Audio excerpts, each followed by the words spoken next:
The sun rose over the vast plains near Zama, casting long shadows over two armies poised for a confrontation that would determine the fate of the ancient Mediterranean world. On one side stood Hannibal Barca, Carthage's greatest general, his name a legend after his daring campaigns in Italy. Across the field stood Publius Cornelius Scipio, known as Scipio Africanus, the Roman general whose bold strategies had turned the tide of the war.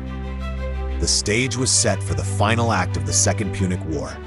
For 16 years, Hannibal had been the terror of Rome, marching an army across the Alps, defeating Roman legions at Tribia, Lake Trasimene, and the catastrophic slaughter at Cannae.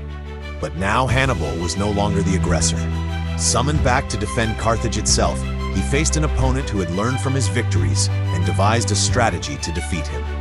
The morning of the battle, Hannibal arrayed his forces with care, determined to break the Roman lines. At the forefront stood his 80 war elephants, a symbol of Carthaginian might, their tusks gleaming and their handlers shouting commands. Behind them, he placed his less experienced troops, mercenaries and newly raised Carthaginian levies. These would soften the Roman forces. His veteran Italian troops, hardened by years of campaigning, were held in reserve, Pelter, the key to delivering the decisive blow. On the other side of the field, Scipio observed the Carthaginian lines. He had prepared for this day, studying Hannibal's tactics and anticipating his moves. He ordered his Roman legions into 3 lines, creating gaps between the maniples, or small infantry units. These gaps were meant to funnel the charging elephants harmlessly through the Roman lines, where they could be neutralized without causing chaos. Flanking his infantry were the cavalry units, critical to his plan. To his right stood Massinissa and his Numidian horsemen, now allies of Rome. To the left were Roman cavalry, fewer in number but no less disciplined. The field was flat and open, favoring the mobility of these mounted troops.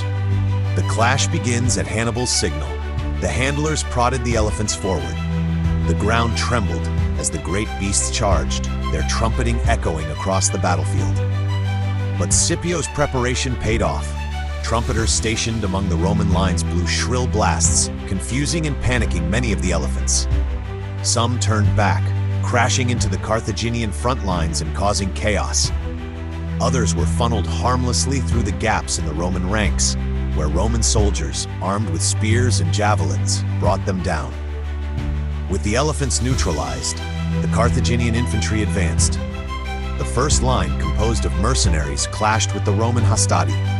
The fighting was fierce and bloody, but the mercenaries lacked cohesion. As they faltered, the Carthaginian second line, made up of levies, was pushed forward, creating disarray as retreating troops collided with advancing reinforcements.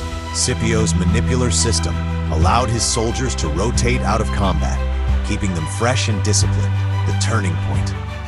While the infantry battle raged, the cavalry fight on the flanks reached a critical moment. Massinissa's Numidian horsemen routed the Carthaginian cavalry on one side, while the Roman cavalry drove back their counterparts on the other. Instead of pursuing the fleeing enemy, Scipio's cavalry regrouped and circled around the battlefield. Hannibal, watching his lines crumble, ordered his elite veterans, the Italian troops he had held in reserve, to advance. These men were the backbone of his army, experienced and unyielding. For a moment, the tide seemed to turn. The Roman hastati, exhausted from the prolonged fighting, began to waver. Scipio ordered them to fall back and replace them with the Principes, his second line of infantry, fresh and ready for battle. The final blow. The fighting reached its climax as Scipio's Principes engaged Hannibal's veterans. The battle hung in the balance, both sides locked in brutal combat. Then, like a thunderclap, the Roman cavalry reappeared. Having routed the Carthaginian cavalry, they now charged into the rear of Hannibal's army, surrounding the Carthaginian veterans and cutting off their retreat. The encirclement was complete. Hannibal's army, trapped and exhausted, was overwhelmed. Carthaginian soldiers threw down their weapons and fled, but few escaped. Hannibal himself survived the battle, retreating to Carthage with a small band of followers. The Battle of Zama was a decisive Roman victory. Carthage sued for peace, agreeing to harsh terms that stripped it of its navy, imposed a crushing indemnity, and reduced it to a shadow of its former power. Scipio was hailed as a hero and awarded the title Africanus for his conquest. The battle marked the end of the Second Punic War and the beginning of Rome's unchallenged dominance in the Mediterranean. Hannibal, once the scourge of Rome, became a hunted man, forced into exile. For Scipio, the victory was the crowning achievement of his career, securing his place as one of history's greatest generals. At Zama, the genius of two of history's greatest commanders collided. In the end, it was Scipio's preparation, discipline, and adaptability that triumphed over Hannibal's boldness and ingenuity.